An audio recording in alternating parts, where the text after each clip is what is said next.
This is Let's Talk Teens, a parenting podcast sharing tips on raising amazing teenagers. We are both certified life coaches that have worked with teenagers as coaches, mentors, and teachers. We are sharing what we found to work when dealing with teens and tough issues. This is episode 6 of Let's Talk Teens with Abbi and Cheree, how to help your teen be more positive. I think this is such an important topic. I think we need to start by just understanding our brain is a negative bias brain. That means it automatically defaults to the worst scenario that could possibly happen. Our teens aren't broken. We're not broken. That is a safety mechanism with our lower survival brain that it just wants to look for what could go wrong because that would feel safer because then we'll know how to navigate it. So when we think our teens are negative, they just have a human brain. I saw this one time when I was studying about the brain that it really opened my eyes. It said, we kind of have this mentality that if we stop working on, our mindset, and if we just, want to be neutral, just want to take a break for a little bit, we kind of think that our line, if we're visualizing our line of goals, instead of going up, it'll just stay in a straight line until we're ready to pick it back up again. But the reality is that our brain, it goes immediately down because our brain is programmed for our safety measures, for just how we're wired as human beings to seek out the negative.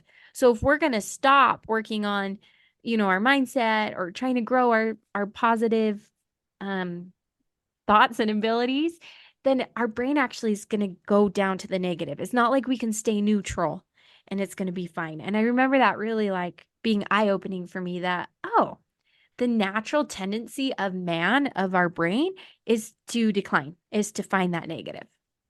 It is. So nothing's gone wrong when that happens. It's just that the best thing we can do when that happens is become aware. Oh, my brain is spiraling down, or I'm overthinking, or I'm stuck in these negative thoughts that are going to spiral me down really fast. And so just become aware. So, I want to stop the spiral is kind of what I teach my clients is, okay, the negative thoughts are going to come and just become aware. Oh, my brain is just doing its job. It's trying to keep me safe.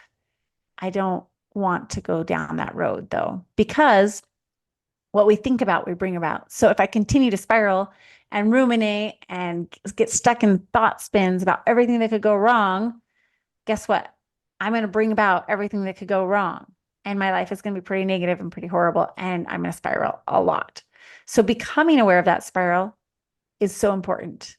I tell my clients, I haven't yet figured out how we can get rid of the negative bias brain, but we can stop it when we notice it. So awareness is key.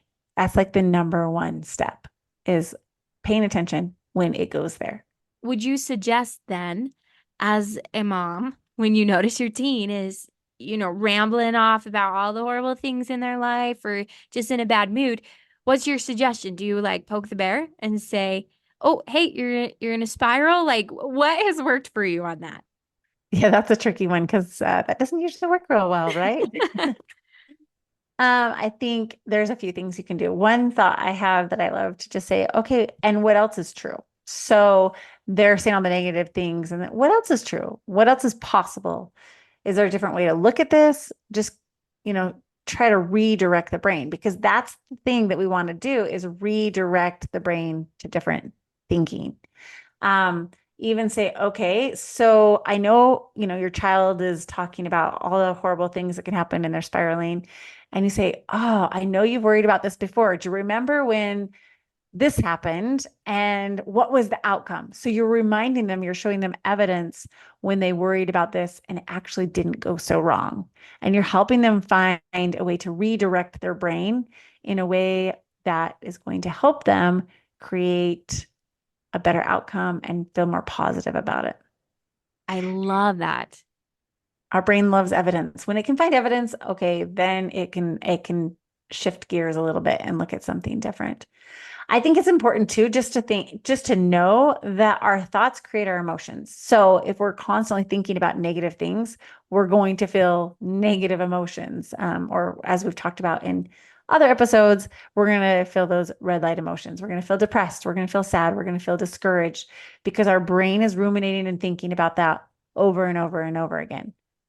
that is why it's so important to stop the spiral because it creates these unnecessary emotions sometimes that get us stuck. I was just thinking as I was listening to you about how my little kids right now are such parrots. Like, I'll say something one time, I swear, and now it's their new phrase that they say all the time. Or I'll be like, I can't believe that they picked up this mannerism that I do. Um, and I thought, wow, when trying to help a teen be positive, not only do we give them examples and evidence, which I think is so huge because even though they might blow you off and be like, oh, mom, whatever, like it goes in. They really are like listening, they really are going, oh yeah, mom's right on that. But I also think by your example, right? Like, what do you do when they notice that, hey, you've had a rough day? Do you spin and get mad and everybody's upset? Or can you admit and say, oh, guys, I've had the worst day today. I'm gonna go on a walk. Who wants to come with me?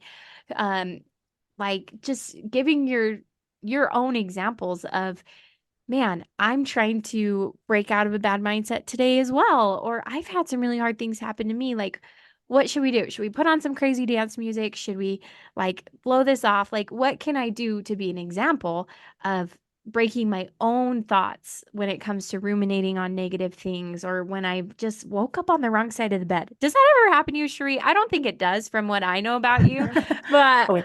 do you ever wake up on the wrong side of the bed? Mine's more in the evening when I'm tired and it's time for bed, but it happens. But what everything you're talking about is what I call a reset.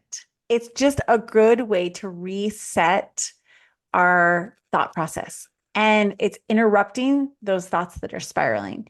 Going exercising, having a dance party, it's just a good interruption so we can reset. Another thing I thought of that I think is really important that I teach my clients is the word and. I think it's such a powerful word because we can feel super sad because we're thinking about how we didn't get invited to the dance, right? And so we're feeling super sad. And our brain is thinking about that and how everyone else got invited to the dance or asked to the dance and how we're going to be sitting at home and we're going to, like our brain is doing the negative thing, but then we're going to do a very purposeful and what am I going to do? Even though this is really sad and it's really disappointing and it's not ideal. I mean, it would be weird if I liked the fact that I didn't get asked to the dance. It'd be weird. But here's all these things that could be really true. And my brain believes they're really true, that this is going to be a horrible, miserable night. And now what? What am I going to do? Because I have control of myself. I have control of the evening. I didn't get asked, but what can I do now? So I'm sad and I'm going to figure out a way to make it a good night. And I'm going to add that and so that then I stop the spiral because I could just ruminate all night about how I didn't get asked. But if I just let myself feel sad about that for a minute and feel disappointed and all the emotions and then plan and now what am I going to do about it? I'm taking control back. That is where the power lies, right? We can't control that nobody asked us to the dance. We can't control that maybe we got outed of the friend group or that there's drama, right? But we can control like what I'm going to do and I think it's also really powerful like to teach teens I can be both sad and do the thing. Whatever the thing is you need to do. Yeah, Like maybe go to the party or write my essay for English. Like I can be both mad and do this. And when I recognize that in my own self, of when I'm like, okay, I'm going to grow up and be an adult right now and do something I don't want to do because I don't feel like it. I feel like that's where we really grow some power in us that it's like, okay, I can feel this way and still have control of my own actions and of my own body because I'm growing up, I'm adulting, and I'm also like learning that so much of life is doing something when you don't feel like it, right? Of I'm still going to be nice to my siblings even though I want to go cry in my room. It's just this exactly. growing up process of that and. And I think that and also makes our thoughts instead of, I don't always love the word positive. I'm not going to lie, like just be positive because not getting asked to a dance or not getting invited to the party isn't going to be just a happy thing. We don't want to pretend like it's just a happy thing. So we're getting rid of the positive mindset and we're saying, okay, we're going to be real. This was really painful. And then we're going to have more useful thoughts, more helpful thoughts. And what am I going to do about it? So instead of saying, okay, you need to be more positive, I like to encourage my teen clients, my young adult clients to focus on, okay, what's a more useful thought? What's going to help you get from A, where you're feeling really sad, to Z, where you conquer the night? And it's not just saying, oh, it's okay. I didn't get asked. I didn't really want to anyway. That's a big fat lie. It's, yeah, I'm really bummed I didn't get asked on the date. And I'm going to go reach outside of myself and I'm going to find other people who didn't get asked and we're going to throw a big party. Mm. And that's a useful thought, which I think is more powerful than even a positive thought. Oh, oh, Cheree, I love that. And do you know what I thought of when you said that specific example that we're going with tonight of I didn't get asked to the dance? Is as a parent, I hope that one, we have a strong enough pulse on our child's life that when we know that this has happened, even if they're not disclosing all the details, but that we as a parent can step in and help with some of that planning and some of that brainstorming of what could they do. So when they're like, I don't know, mom, I didn't get asked to the dance. I'm just going to sit here in my room. And you could go, hey, how about I order a pizza? Right? Like that's where you can step in as a parent. And, there might be different levels of what we're willing to do for our teen, but to say, hey, call up your cousins. We're ordering a pizza. Or, hey, you and I, let's go to that movie. Let's grab your little sister. We're going to the Barbie movie. Right? So you can step in as a parent because you have more money, more options, more opportunities, and also kind of a outsider's view of saying, like, what can we do to really break this state and to get you out of here? And I get we can't always throw a party. We can't always go do something, but man, there's a lot of times that we can. For sure. For sure. And I just think one of the most helpful things a parent also can do is to, and we've probably talked about this before and we'll probably talk about it again, but to let them feel those emotions of like, yeah, this really sucked. I am so sorry you didn't get invited to the dance. So they're not saying, oh, come on, just be positive right off the bat, or come on, just get over it. We don't want to do that. It's like, yeah, this really sucked. And let's go get a pizza. I love I that. can tell that's so painful. And I hate that you didn't get asked. And let's figure out how to make this a great night. Let's do something. So I love it. I love what you said. No, I think that's perfect. And you're right. We talk about that so often. So if you want to catch some of those, like, how do I help my teen with their mindset and how the brain works, definitely check out some of our earlier episodes.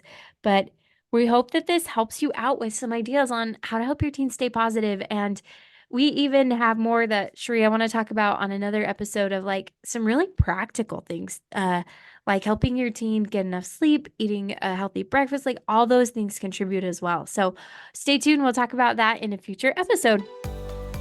Thank you for listening to Let's Talk Teens, a parenting podcast to help you raise amazing teens. If you're looking for more help and tips on your teenager, visit Cheree on Instagram at Cheree Murdock Coaching, or you can find her on her website, ChereeMurdock.com. You can find Abbi on Instagram as Abbi Winslow or on her website, AbbiWinslow.com. Please subscribe and rate our podcast and share with a fellow parent that you think would love this episode.